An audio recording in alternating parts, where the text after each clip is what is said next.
Indonesia now from Jakarta. The political plans of Malaysia's opposition leader tops our Asia Watch. Anwar Ibrahim says he plans to run for his political party's presidency. A criminal record bars him from holding political office and from running in general elections in April 2008.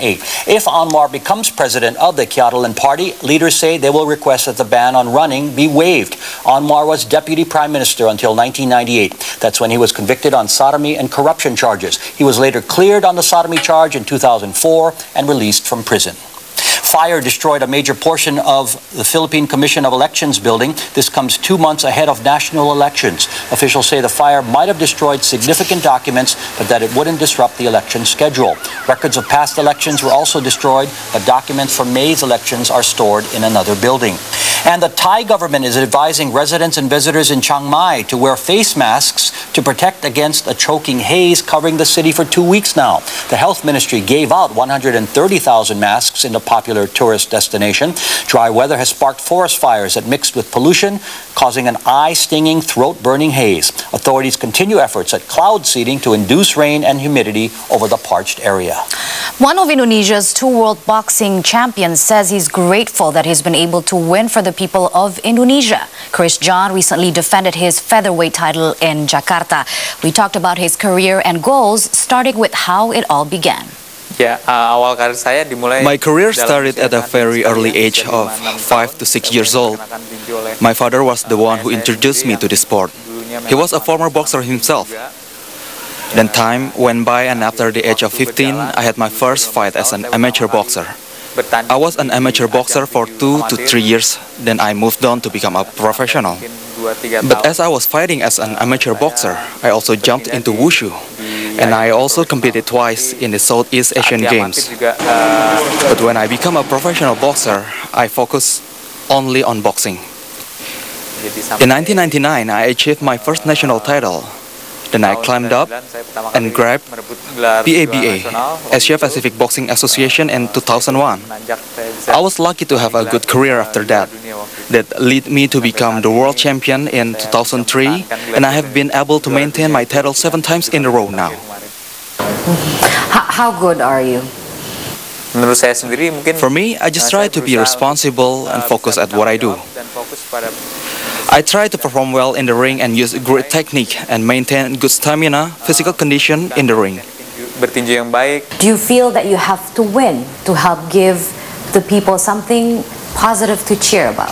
I think it will be automatically promote my country. What lesson can someone learn about your life story? I believe that to achieve something, we have to be responsible, work hard in order to achieve our goals. Okay, and what are your plans for the future? Any chance of seeing Chris John fight in Las Vegas? We have plans on that, but we must carefully consider everything. If there's an opportunity for me to compete in Las Vegas, well, it will surely improve my career. Why not? But of course, we have plans for a better future. And after all this boxing is over, what do you hope to be next? I have a dream to further develop boxing in Indonesia. I want to coach and also to encourage my fellow athletes to perform better in the world stage. Indonesia's other world title holder is Muhammad Rahman, the reigning IFBF mini flyweight champion. Everybody loves Chris John, right? Yes, everybody does. He watches his fight on TV. I do too. And when Indonesia Now continues, we take a bath with those seeking spiritual soothing and maybe finding love. And young authors spread the word of Islam in a modern way. They're writing novels aimed at teenagers. That story next.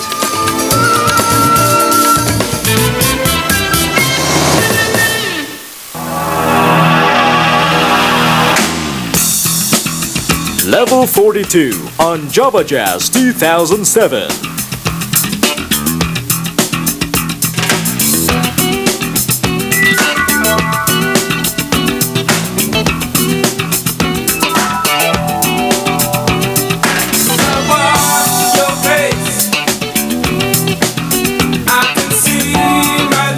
On Metro TV.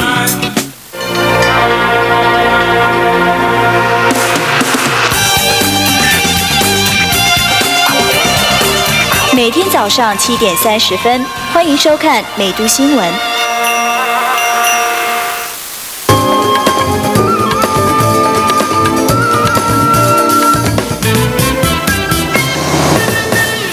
watching Indonesia Now. Thanks for being with us. Young Muslims are turning new pages in learning about Islam. In Kota Gede, Yogyakarta, writers are using personal experience in the latest literary trend, the Islamic teen novel. Indonesia Now's Zelda Safitri has more.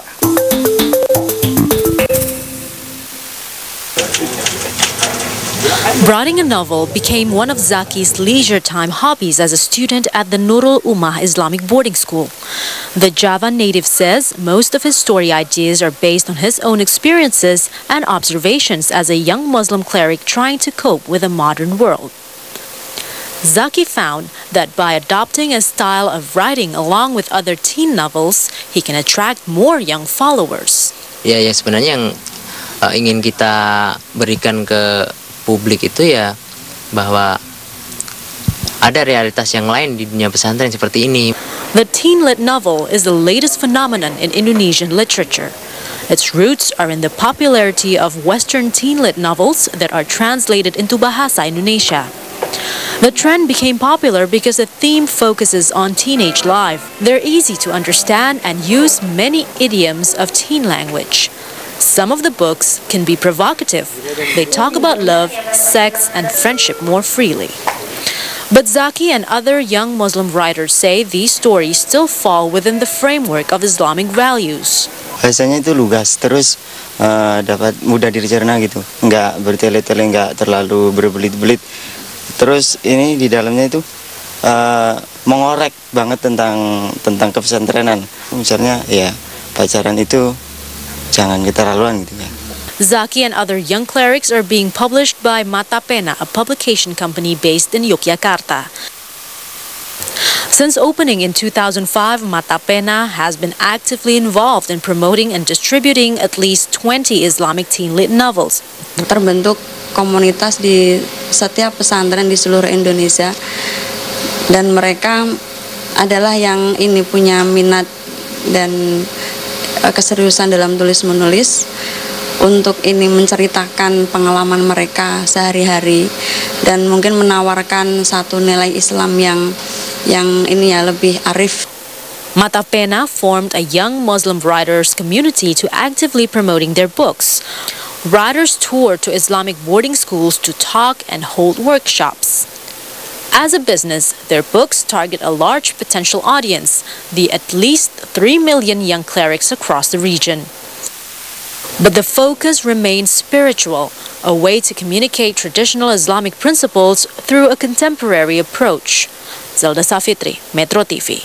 Here's a list of events on our calendar. Balinese observe Nyepi, the Day of Silence, on March 19th. It's the most important day for Hindus and a day when just about all commerce shuts down. A painting exhibition titled Reality of Objects by artist Tatang runs through March 28th at the Dharma Wangsa Square in South Jakarta. And the 6th Renovation Expo is set for the Jakarta Convention Center. It showcases building materials and home improvement products. A quiet moment in a private bath is a relaxing way to spend time.